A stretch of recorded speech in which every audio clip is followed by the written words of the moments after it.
ये maximum cases सैनिक school घोड़ा खान पहुंच जाएंगे, उस मेरिट लिस्ट में आ गया। जितना कहना था वो कह दिया, अंत में रास्ता कभी नहीं, लेकिन ये बन गया मुझे भूलने औसत क्या आपकी की कुशलता क्या जिस पथ पर बिखरे शूल न हो नाविक की धैर्य परीक्षा क्या जब धारा एक तो इतना आसान है, तो वह लक्ष्य में पहुंचने का मजा नहीं तो मुश्किल जाएंगे तो लक्ष्य की प्राप्ति आपको बहुत सुख होगी।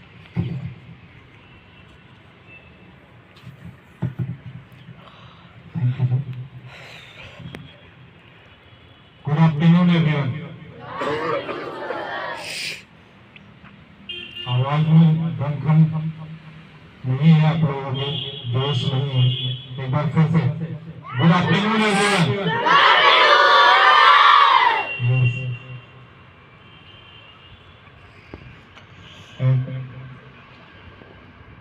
Happy Republic day. आज गणतंत्र दिवस है, जैसा सबने भी बताया और आप लोगों ने भी सेलिब्रेट किया होगा। अभी यहाँ कितने बच्चे ऐसे हैं जिनको जो आने वाला पेपर है सैनिक स्कूल का डे आफ्टर टुमारो, उसको लेके थोड़ा दिक्कत हो रही है अंदर। आगे मेघवाल को सबसे ज्यादा दिक्कत है।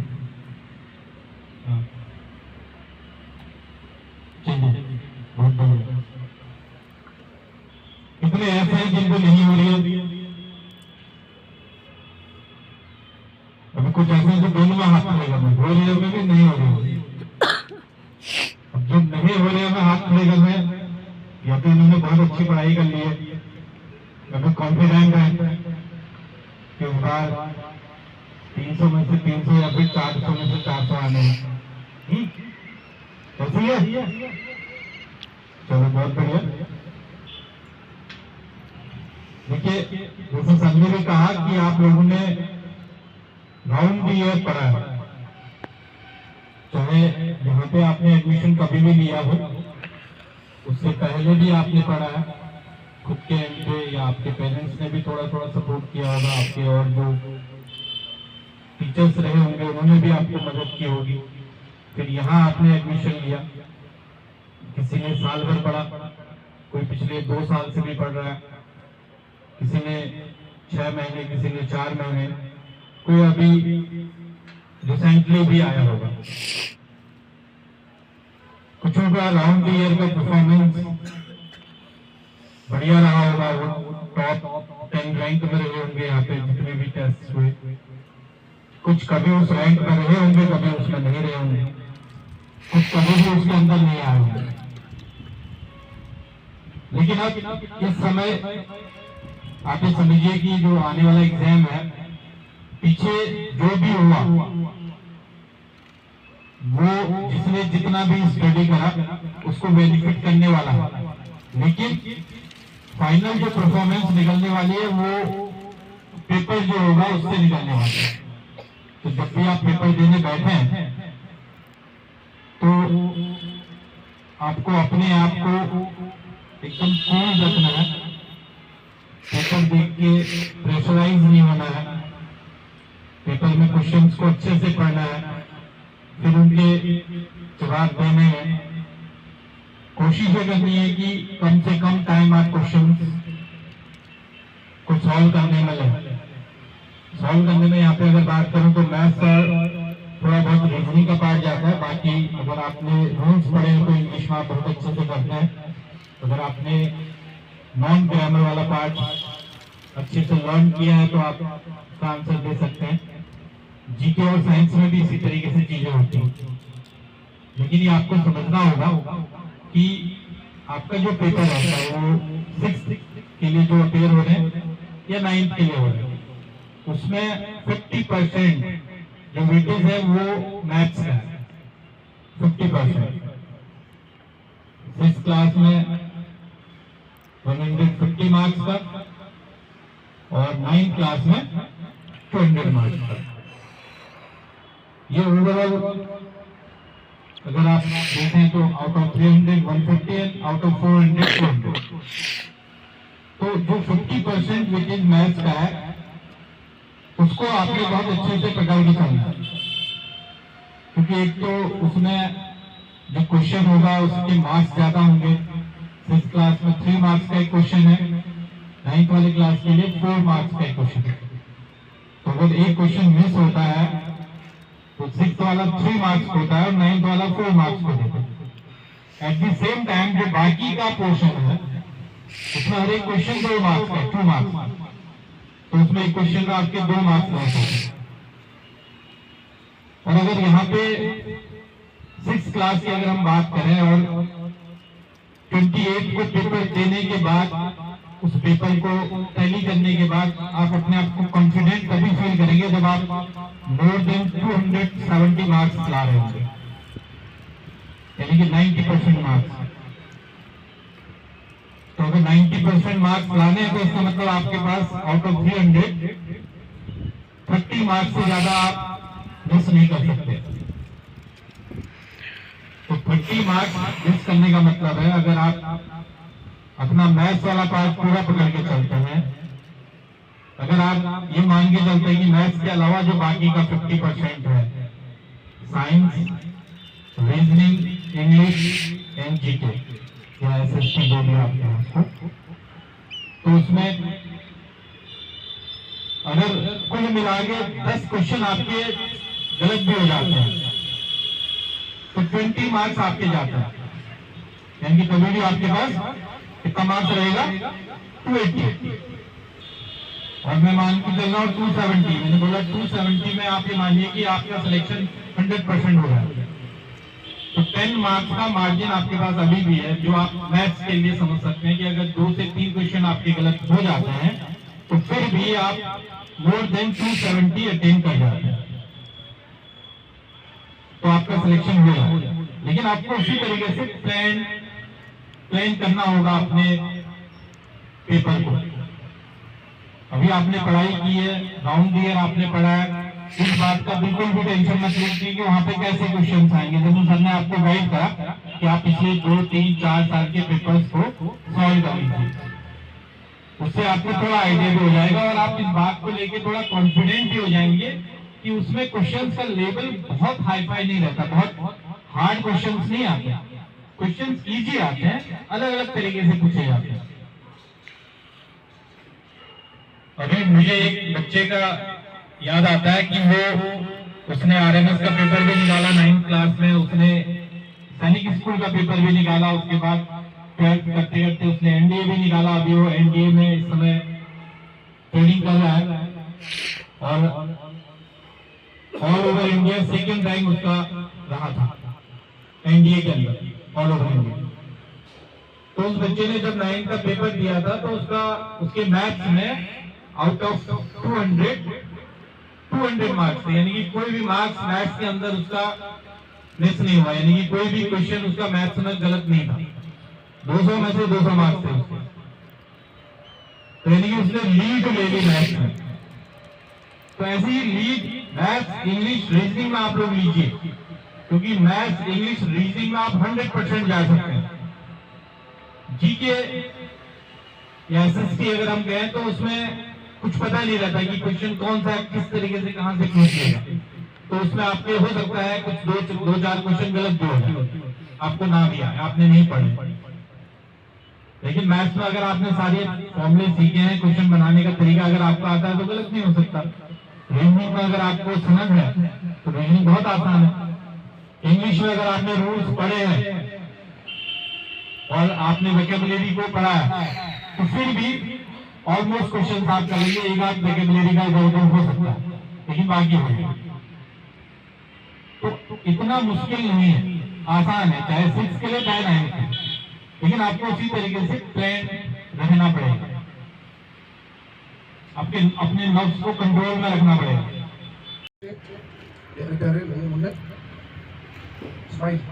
मैं डांटता रहता हूँ, बहुत जरूरी है। जैवलिन थ्रोअर कौन? नीरज चोपड़ा, यस।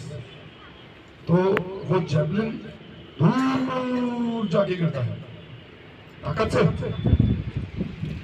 ताकत 1 फैक्टर है, क्रिटिकल एंगल 45 डिग्री। दूसरा हंसना है नीचे चले जाइए, वहां हंसते रहिए, ठीक है। बहुत बच्चे जितने भी नीचे भी वही करते हैं, ऊपर भी वही कर रहे हैं। आप अगर किसी बात को वैल्यू नहीं करेंगे तो वो बात, वो समय आपकी भी वैल्यू नहीं करेगा। जो डांटना है वो अलग और जो बताना है वो अलग, दोनों बातें भिन्न भिन्न है। तो वो भाला है, वो भाले का आकार भी तभी लेता है जब उस लोहे को गर्म किया जाता है और उसे हथौड़ों से पीटा जाता है, तब जाके वो आकार लेता है। क्रिटिकल एंगल, ताकत और शेप भी बहुत ज्यादा जरूरी है। तो आपको भी शेप देने के लिए वो डांट बहुत ज्यादा जरूरी है। एनीवेज, मोटिवेशनल सेशन है, समय बहुत ज्यादा नहीं है। हमें ये सेशन 2 बजे से, मैं नहीं पता 2 बजे से शुरू करना था, लेकिन विभिन्न कारणों की वजह से, थोड़ी सुस्ती की वजह से, मेरी नहीं सुस्ती की वजह से ये 2:30 बजे शुरू हुआ। तो मुझे आधा घंटा और नवीन सर को आधा घंटा बोलना था, लेकिन अभी यही चीजें श्रिंक करके आप लोगों को 15-15 मिनट दी जाएगी। तो आप सभी बच्चों को, जो बच्चे नहीं देख रहे हैं मुझे देखिए, आप सभी बच्चों को हर बार बताता आया हूँ, आपको समझना होगा कि आप यहाँ पर क्यों आते हैं। If you don't know the basic purpose that why do you come over here, there is no point of coming. जब और बड़े हो जाएंगे तो आपको ये भी समझ आएगा कि आपने धरती पर जीवन क्यों लिया और इस जीवन का मायने क्या है, आप क्या करने ऊपर से इस संसार में उतरे हैं। ये तो बहुत बड़ा प्रश्न है, लेकिन फिलहाल के लिए छोटा प्रश्न ये है कि आप यहाँ क्यों आते हैं। सैनिक स्कूल, राष्ट्रीय मिलिट्री स्कूल, राष्ट्रीय इंडियन मिलिट्री कॉलेज, ये 3 प्रमुख छात्र लेवल के एग्जाम, छात्र स्तर के एग्जाम है, इनको उत्तीर्ण करते। स्कूल में पढ़ रहे हैं वो बुरा नहीं, कोई भी स्कूल बुरा नहीं, कोई भी अध्यापक बुरा नहीं, लेकिन वो जो स्कूल है वो विद्यालय थोड़े बड़े हैं, वहां पर खेल, पढ़ाई और अन्य बहुत सारी गतिविधियां ज्यादा बड़े स्तर पर होती है और अनुशासन उसमें सबसे प्रमुख होता है। एक बार आपके जीवन में यदि अनुशासन आ जाएगा तो आप किसानी भी करेंगे, कोई व्यापार भी करेंगे, फौज में चले जाएंगे, फौज में तो अनुशासन होता ही है, डॉक्टर बन जाएंगे, इंजीनियर बन जाएंगे, साइंटिस्ट बन जाएंगे या राजनेता बन जाएंगे। आपके जीवन की तरक्की को कोई नहीं रोक सकता। फिलहाल ये बहुत बड़ी और सब्जेक्टिव बातें हैं, समय बहुत ज्यादा सीमित है, 15 ही मिनट है और लगभग 7-8 मिनट हो चुके होंगे। तो आपको खास बात बता देता हूँ। आज 26 जनवरी है, ये इतिहास सभी को पता है। हम 1-2 नारे लगा के जोश भी भरेंगे। भारत माता की जय, भारत माता की जय, भारत माता की जय। ये औरंग स्कूल वाले अभी भी बच्चे खेल रहे हैं, यहाँ पलट ही नहीं पा रहे, उन्हें आपकी आवाज वहां तक नहीं पहुंच रही, तो उन्हें पलट के देखना पड़ेगा। वंदे वंदे वंदे भारत माता की। तो अभी हमने आपको छत पर 2 वजह से बिठाना। पहली वजह, आपको विटामिन सी मिलेगा ना? क्या मिलेगा? अच्छा, मुझे नहीं पता, याद नहीं रहता ना। डी मिलेगा पक्का ना? या ई मिलेगा? ठीक है। तो ऐसे ही सारे प्रश्न आपको वहां मीन्स 28 जनवरी 2024 की परीक्षा में याद होने सही गोला अंकित करना है। टीचर से अनुरोध है कि वे आपको डूज एंड डोंट्स की एक लिस्ट दे देंगे, एक ही बार भरने को मिलेगा। स्याही ना गिराएं, ओएमआर को बहुत सावधानी से भरें। आज मेगा टेस्ट है, उसके लिए आप सभी को ऑल द बेस्ट। 26 जनवरी 29, अगर मैं डेटा गलत ना बोलूं तो माफ कीजिएगा, Lahore session Indian national Congress ने ये कहा कि हम हमारा प्रथम स्वाधीनता दिवस मनाएंगे। इसीलिए 26 नवंबर 1949 को संविधान बनने के पश्चात भी हमने 2 माह बाद हमारे संविधान को अपनाया, क्योंकि 26 जनवरी हमारे लिए एक ऐतिहासिक तिथि थी, ऐसा आप सबको पता होना चाहिए। इसीलिए हम हमारे देश के गणतंत्र दिवस को 26 जनवरी को मनाते हैं, बजाय 26 नवंबर के। भारत एक गणराज्य है। India is the largest democracy of the world. Democratic decentralization, लोकतांत्रिक विकेंद्रीकरण भारत में है, यानी कि सबसे लोएस्ट स्ट्रेटम में भी इलेक्शंस होते हैं, डायरेक्ट इलेक्शंस होते हैं। सबसे टॉप लेवल पर भी डायरेक्ट या इनडायरेक्ट इलेक्शंस होते हैं, ऐसा भी आप लोगों को पता होगा। आज बच्चों ने अपना प्रतिभाग किया। सुबह जहां पर भी गणतंत्र दिवस मनाया होगा, इसको आप गणतंत्र दिवस की मेला और आपके लिए मोटिवेशनल सेशन दोनों के रूप में लीजिएगा। छत पर बिठाने से आपका कद बड़ा है, यहाँ से जाते समय देखेंगे कि आपको शहर का बहुत सारा हिस्सा दिख रहा होगा। तो जब ऐसे ही आपकी मेंटल हाइट भी बढ़ेगी, तो आपको आपका भविष्य 5 साल बाद का, 10 साल बाद का, 15 साल बाद का, 50 साल बाद का भी दिखेगा। तो आपको अपनी रियल हाइट के बदले वर्चुअल हाइट को भी बढ़ाना है, अपनी सोच को बढ़ाना है। अब ये जो मंत्रा में बच्चों ने पूरे साल भर 6 महीना 3 महीना बंदरबाजी की है, अभी वक्त है कि उस सारी एनर्जी को कंसंट्रेट करेंगे और जो चैंपियन वाली बात बताई 45 डिग्री के एंगल से पूरी ताकत से फेंक देंगे। हम हमारा काम निरंतरता से कर रहे हैं। बातें बहुत है बोलेगी, चाहे रात भर दिन भर शाम भर बोलता रहूं, लेकिन घड़ी और कैलेंडर किसी का इंतजार नहीं करता।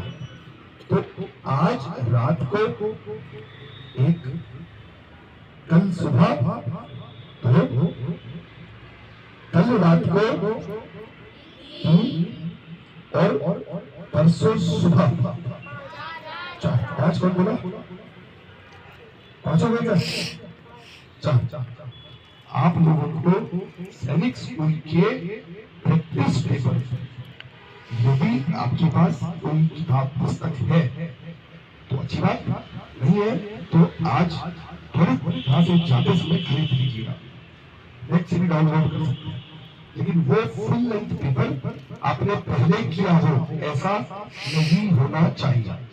2023, 2022, 2021, 2020 ऐसे पिछले क्रम में पिछले 4 सालों के प्रश्न पत्र को कर लीजिए। ये रात्रि 9:30 बजे से 11:30 बजे तक करना है। कमरे में बैठ जाइए, दरवाजा बंद कर लीजिए, शांतिपूर्वक टाइम स्टार्ट टाइम स्टॉप करके लिख लीजिए। अब उसी में आंसर की दी हुई है बच्चों, और सेल्फ चेक में टिक क्रॉस करिए। जो टिक है मैंने सही है, बहुत अच्छी बात। जो क्रॉस है अगले दिन सर मैडम लोग बैठे और भी आते हैं तो सर प्लीज ये वाले क्वेश्चन को बता दीजिए। सर मैम लोगों से रिक्वेस्ट है कि वो क्वेश्चन अगर सभी का डाउट है, ज्यादातर लोगों का डाउट है, तो वो बोर्ड पे ही बता देगा, एक ही का है तो कॉपी पे बता देगा। और सुबह 5:30 बजे से 7:30 बजे तक डॉक्टर बता रहे गोली, एक गोली शाम को, एक गोली सुबह ठंडे पानी गर्म पानी के साथ। तो मैंने भी आपको 4 गोली दी। अगर ये 4 गोली आपने आज रात को 26 जनवरी की रात को, दूसरा 27 जनवरी की सुबह, फिर 27 जनवरी की रात, और फिर 28 जनवरी की सुबह। और अगर कोई विद्यार्थी ज्यादा प्यासा है, लगती है ना ज्यादा प्यासा है, क्वेश्चन करने का प्यासा है, तो वो दोपहर में 2 बजे से 4 बजे में एक गोली और खा सकता है। ये ताकत की गोली है। तो 2 पेपर आपके और हो जाएंगे, यानी कि 5 के बदले 6 हो जाएंगे, 4 के बदले 6 हो जाएंगे। तो पेपर हमारा 2 बजे से आपको 28 28 तारीख को 12 बजे के आसपास परीक्षा कक्ष में बैठना हुआ, तो 4 या 5, क्योंकि 28 तारीख को आप दोपहर में नहीं दे पाएंगे ये वाला पेपर, तो 5 पेपर आप आसानी से कर सकते हैं और डाउट कुछ एक क्लियर कर लेंगे। जितना आपने पढ़ा है उसको रिवाइज करें। एक आखिरी रिकॉर्ड है कि रीजनिंग